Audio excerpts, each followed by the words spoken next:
Murakaze muri Verse of the Day umunsi muri kumwe na Mugabe Ndahindurwa cyangwa se Mugabe Storyteller. Umunsi turareba ku ijambo rifitweho ibitekerezo n'abantu benshi bagiye batandukanye. Ni ijambo riri mu gitabo cya Yakobo igice cya 2 umurongo wa 26. Haravuga ngo nuko rero nk'uko umubiri udafite umwuka ubupfuye ni nako kwizera kudafite imirimo kumeze kuba gupfuye. Iri ni ijambo abantu benshi bafiteho ibitekerezo bigiye bitandukanye, ndetse bamwe batekereza yuko Bibiliya yicontradictinga kubera ko hari aho Paulo yabwirije, benshi bakavuga ko Yakobo yarimo amucontradictinga cyangwa se avuga yuko message ya Paulo itari nziza cyangwa se ibyo yavuze bitari byo.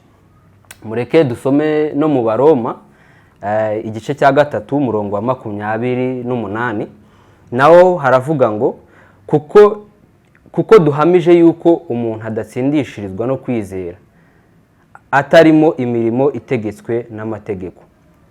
No kuvuga ngo abantu benshi bakunda kuvuga ko Paulo yarimo contradictinga Yakobo cyangwa se Yakobo yarimo contradictinga Paulo. Gusa ariko ijambo ry'Imana ni rimwe kandi ni ijambo ryahumetswe n'Imana. Barimo bavuga ikintu kimwe, nicyo rero dushaka kugira ngo dukoreho no munsi wa none tubashe gutangaho umucyo. Abantu benshi tumenyereye cyangwa se basigura yuko barimo bavuga hejuru y'ibintu bigiye bitandukanye. Bamwe bavuga ko umwe yarimo avuga message iri vertical cyangwa se undi akavuga kuri message iri horizontal. Mbese mu yandi magambo, igihe Paulo yarimo avuga ko kwizera kudakeneye imirimo cyangwa se kwihagije, benshi bavuga yuko yarimo avuga hagati hejuru y'Imana n'umuntu, yuko hadasabwa imirimo kugira ngo umuntu atsindishirizwe, ahubwo bisaba kwizera gusa. Ku rundi ruhande Yakobo iwe bivugwa yuko yarimo avuga message y'umuntu n'undi muntu. Mbese ku wundi muntu, kugira ngo bibashe kugaragara yuko mfite kwizera, ngomba kugira imirimo igaragaza kwa kwizera kwanjye. Mbese nuko abantu benshi basanzwe bavuga, kino cyanditswe ni nako basanzwe babisobanura. Ariko dusubiye muri kino gitabo cya Yakobo, kugira ngo turebe icyo Yakobo yarimo ashaka kuvuga, ari nacyo Paulo barimo bavugaho kimwe, ariko abantu bavuga ko barimo bakontradictinga umwe n'undi. Duhere kuri 24. Ukomeje gusoma kino gice cya 2 muraza kuhasoma, ariko twe turahera 24. Haravuga ngo mubonye yuko umuntu adatsindishirizwa n'imirimo, atsindishirizwa no kwizera gusa.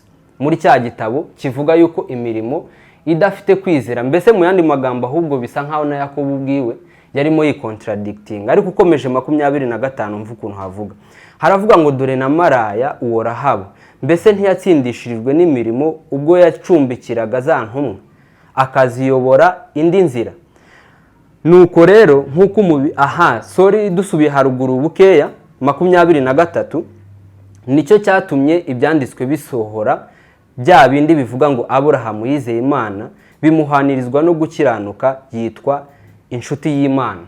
No kuvuga ngo hano duhawe urugero rwa maraya Rahabu, ndetse tubasha no guhabwa urugero rwa Aburahamu.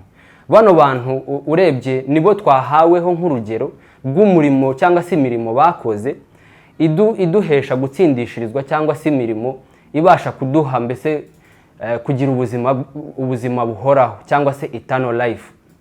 No kuvuga ngo ikintu bano bantu bakoze, nk'uko abantu bakunda kuvuga ngo ino mirimo ivugwa ni ugufasha imfubyi, abapfakazi n'indi mirimo myiza. Yego iyo ni imirimo myiza, ndetse tunashishikariza abantu kuyikora cyane, ariko ntago ari byo Yakobo yarimo avugaho. Uno murimo Aburahamu yakoze wo kujya gutanga umwana wiwe Isaka, ntago ari imirimo myinshi yigeze akora, ahubwo ni ikintu kimwe yabashe gukora mu buzima.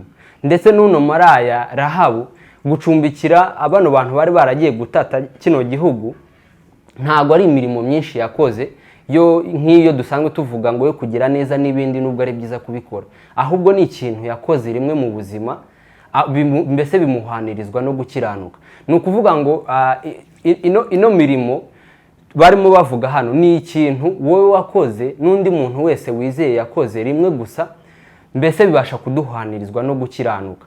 Ari nabyo Yesu yigeze gukoraho mu gitabo cya Yohana mu gice cya 6 umurongo wa 28 kuzamuka. Barimo baramubaza ngo ese tugire gute kugira ngo dukore imirimo y'Imana? Yesu ubwiwe arabasubiza ngo umurimo nta wundi ni ukwizera umwana w'Imana cyangwa se uw'Imana yatumye. Ni ukuvuga ngo bari bamubajije mbese mu bwinshi ngo imirimo y'Imana, ariko iyo basubiza avuga ikintu kimwe, arimo aravuga hejuru y'uko umurimo ari umwe, ari ukwizera. Rero abantu bagenda bageraho ibibazo bigiye bitandukanye kuri iryo jambo, ni icyo ngicyo bisigura. Ntabwo bisigura yuko imirimo yonyine yihagije hatariho kwizera, ndetse n'uno murimo arimo uvugwa mu gitabo cya Yakobo ni umurimo wo kwizera, ntabwo ari imirimo yo gukora dusanzwe dukora, nubwo ari myiza kuyikora, ariko uyu ni umurimo dukora rimwe mu buzima mu gihe umuntu agiye kwakira Yesu Kristo, rimwe biba bihagije iteka ryose. Murakoze.